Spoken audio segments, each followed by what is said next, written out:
Xin chào các cô bác anh chị. Hôm nay là ngày 18 tháng 2 năm 2026, tức là ngày mùng 2 Tết. Chào mừng mọi người quay trở lại với vườn vải của Vũ ở Đắk Lắk.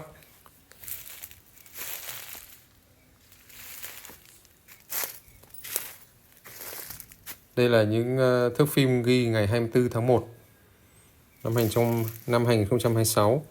Thì thời điểm đấy vườn vải của mình vẫn chưa ra hoa. Rất nhiều cây vẫn chưa ra hoa. Thì đến tận hôm đấy mình mới tiến hành cho tỉa cành, và sau đó là bón phân,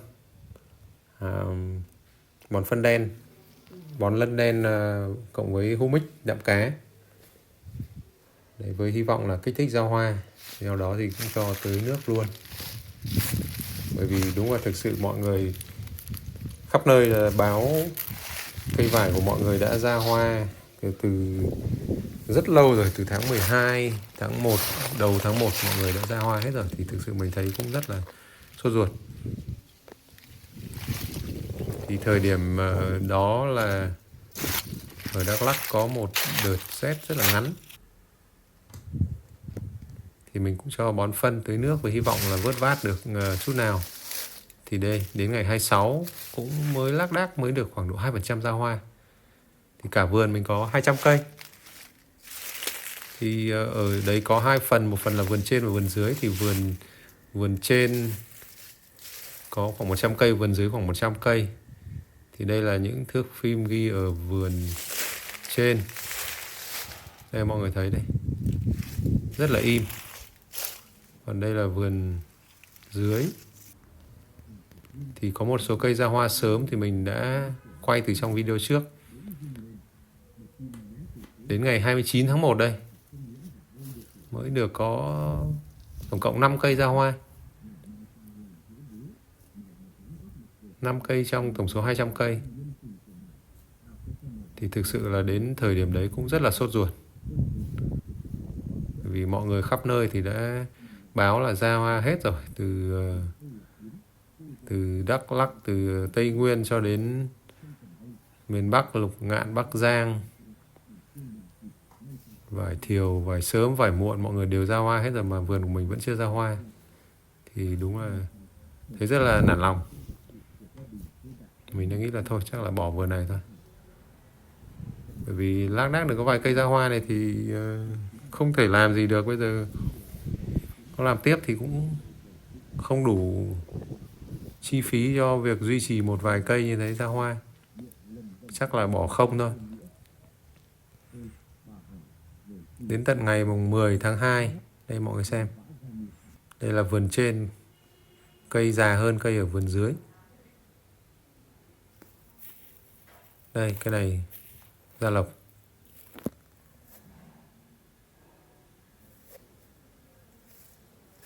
Thấy toàn lá thôi, chả thấy hoa đâu. Cây 2 tịt chả thấy gì.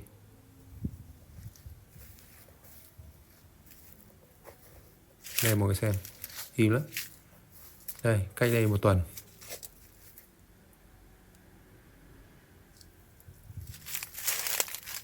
Đầu cành hoàn toàn chả thấy gì cả.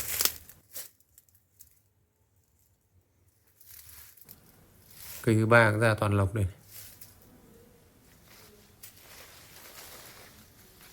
Đây, được một cây thứ 4 ra hoa. Cây này thì ra hoa sai, hầu như là không bị kẹp lộc. Cây thứ 5 tịt chả có gì.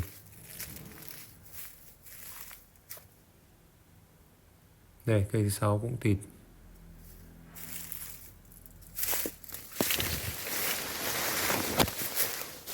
Cây thứ 7 rất nhiều lộc. Lộc đỏ tươi. Đấy, buồn không?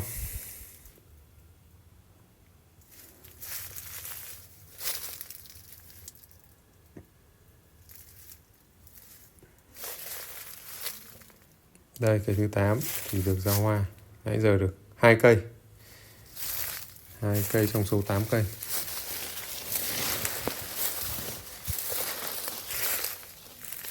Cây thứ 9 thì ra hoa kẹp lộc, được 3 cây, 30%. Còn đây vải tơ, cây thứ nhất thì Cây thứ hai tịt. Cây thứ ba ra hoa đẹp. Cây thứ tư tịt. Cây thứ năm cũng tịt luôn. Đấy, cách đây một tuần mọi người xem có buồn không?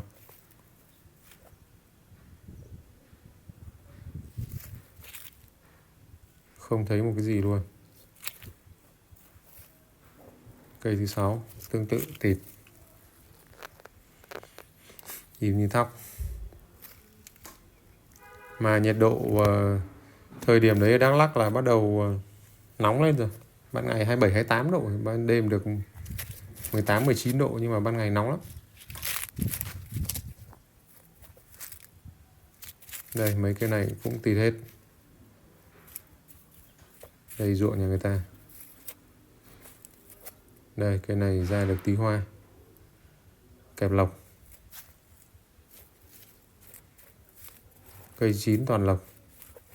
Cây thứ 10 tịt luôn.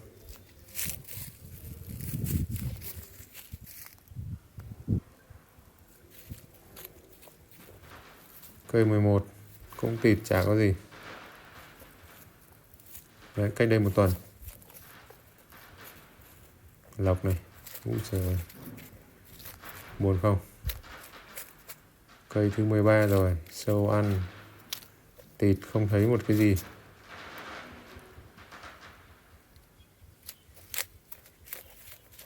Mười 14 tịt, 15 tịt, 16 tịt.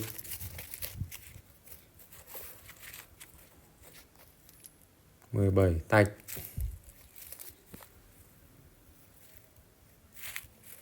Không hoa không lộc. Đây cây này toàn lộc đây. Toàn lộc đỏ. Cây này tạch. Đấy, chán không? Sắp đến Tết mà không hoa không lộc.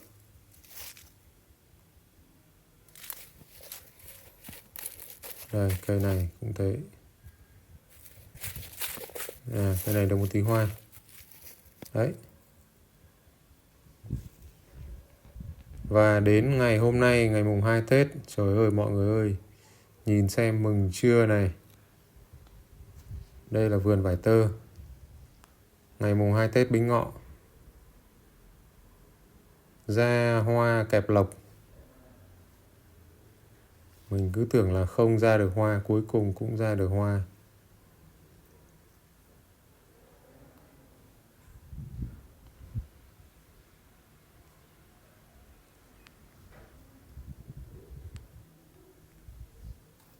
Đây là cây sát bờ ao.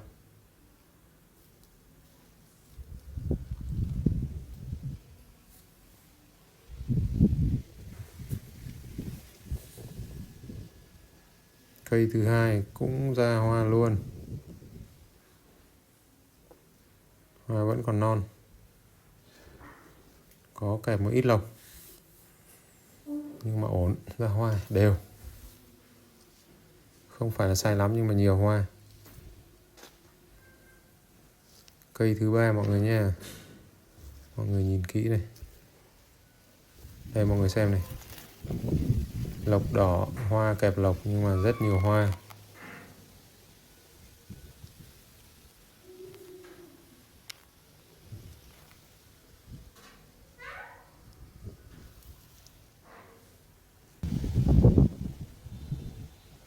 Đây.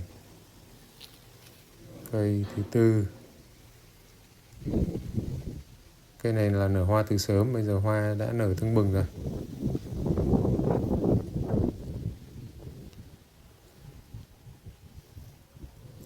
Tổng cộng vườn vải tơ này ra hoa đã được khoảng độ 30%. Mừng húm. Cứ tưởng là chỉ được khoảng độ 5-10% thì đúng là khóc ròng. Hoa rất sai.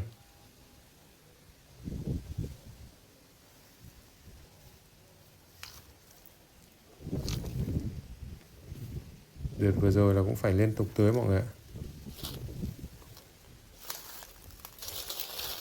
Lúc đầu mình cũng sợ tưới bật lộc nên là tưới muộn. Sau thấy chẳng ra hoa được, thế là cũng đành phải tưới. Thì bây giờ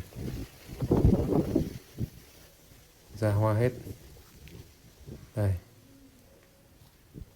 ra hoa rất đẹp, rất dày, rất sai. Đây, cây đằng xa mọi người nhìn xem, cũng ra hoa hết rồi.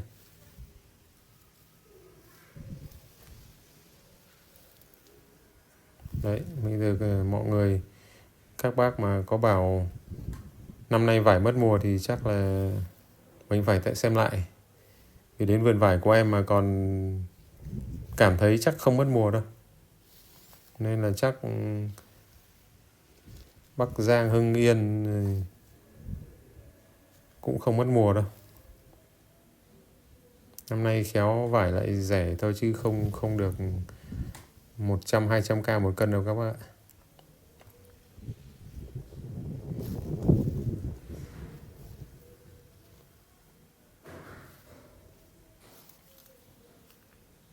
Đấy, vườn vải tơ của em cũng ra hoa khá ổn rồi.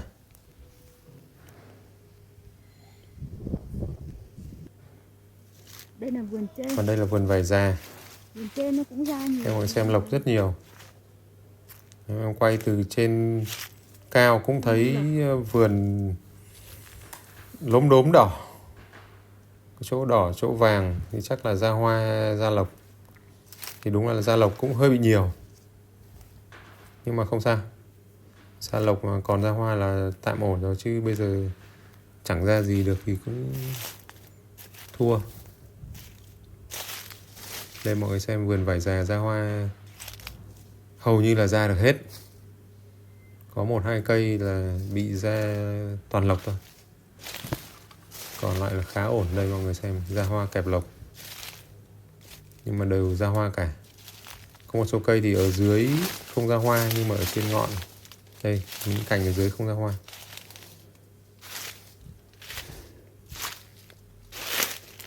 Nhưng mà trên ngọn thì đây, ra hoa rất là ổn. Hầu như cây nào nó cũng ra. Tuy là bị kẹp lộc, nhưng mà hầu như cây nào cũng ra hoa.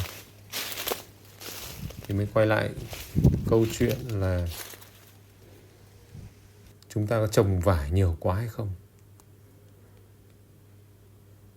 Nếu mà năm nào được mùa mà lại mất giá thì mọi người chắc cũng thấy là chúng ta đang trồng quá nhiều vải, đúng không ạ? Bây giờ phải làm sao mà năm nào được mùa mà giá cũng cao như là năm mất mùa thì mới ổn, chứ còn năm nào được mùa thì lại rẻ như cho thì chúng ta cần phải xem lại.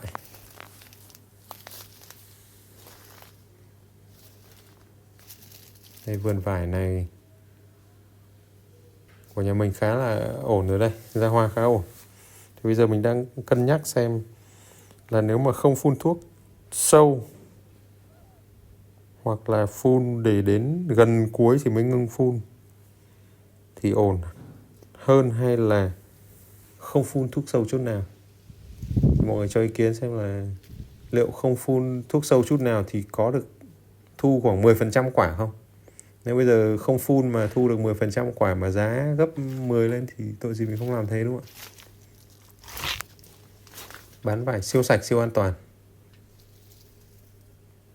Đây, mặc dù vườn hoa kẹp lộc rất nhiều nhưng mà thôi, an ủi là hầu như là toàn bộ vườn vải già đã ra hoa.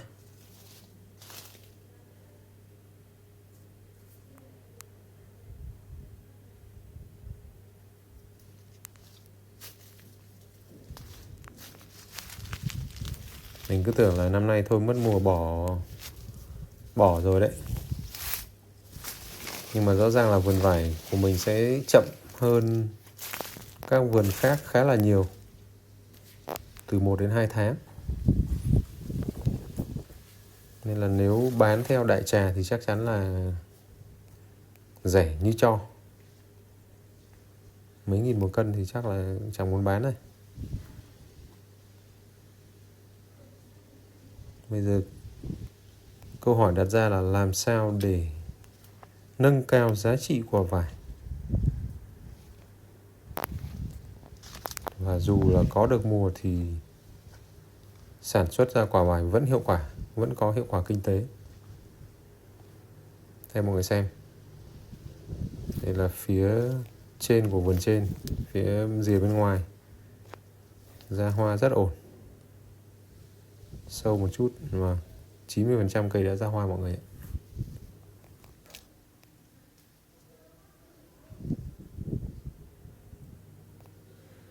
Vườn trên này thì cây trồng bị sát nhau. Đây, hoa này, ong này. Đấy. Ong bay vo ve.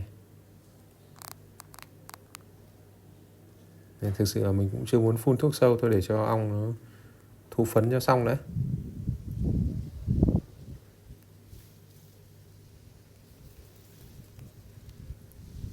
Không biết là để ong thụ phấn xong thì sâu nó có ăn hết quả non không.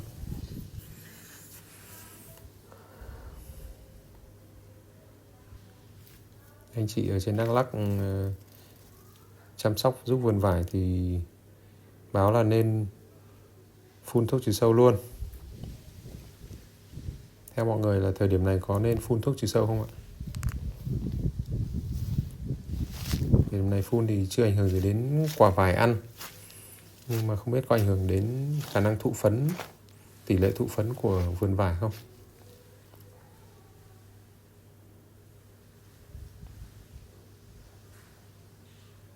Mình cũng chưa làm vải năm nào, đây là năm đầu tiên nên không biết là tỷ lệ thụ phấn nhờ gió và tỷ lệ thụ phấn nhờ ong thì bao nhiêu %.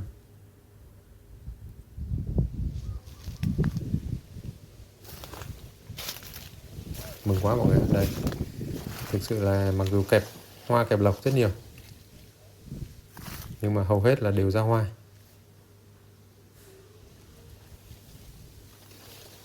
Đúng là bây giờ là ghi bàn ở phút chót, phút bù giờ. Không phải hiểm phụ nữa, bây giờ chắc phải tính là phút bù giờ rồi. Không biết là qua lập xuân được 2 tuần rồi. Cuối cùng là vải cũng đã ra hoa. Vải Đắk Lắk là thường nổi tiếng hoa là ra quả sớm, nhưng mà vườn của mình là còn muộn hơn cả vải ở Lục Ngạn, Bắc Giang với Hưng Yên.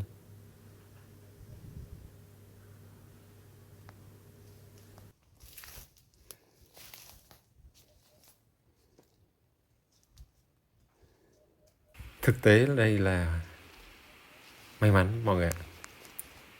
Yếu tố thứ nhất đó chính là mưa.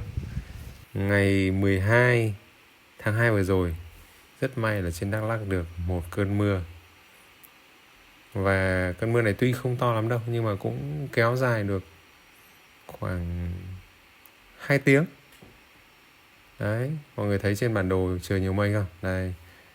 Và thứ hai là cũng trong thời điểm đó thì nhiệt độ yếu tố rất là quan trọng, giảm xuống dưới 20 độ mọi người ạ. Dưới 20 độ thì với cây vải đây là điều kiện rất tốt, mặc dù chưa phải lý tưởng. Nhiệt độ thấp hơn nữa thì càng tốt. Nhưng mà ở Đắk Lắk trong thời gian này mà được dưới 20 độ là quá tuyệt vời rồi. Và chính vì vậy chỉ trong vòng 1 tuần mà vườn vải của mình chuyển từ 5% sang 90% ra hoa. Tuyệt vời chưa? Đúng là may hơn khôn mọi người ạ. Trong thời gian này hầu hết trong ngày là từ 21, 22 đến 28, 29 độ. Nhưng mà trong khoảng thời gian vừa rồi thì được mấy ngày mát và mưa. Vâng, đầu xuân năm mới xin kính chúc tất cả các cô chú, các anh chị một năm mới mạnh khỏe, hạnh phúc, an khang thịnh vượng, phát tài phát lộc. Đây, như vườn vải của em thì thôi, kể cả phát lộc cũng được, không sao cả, miễn là có hoa. Vâng, cảm ơn mọi người đã theo dõi video. Xin chào tạm biệt và hẹn gặp lại ở video tiếp theo.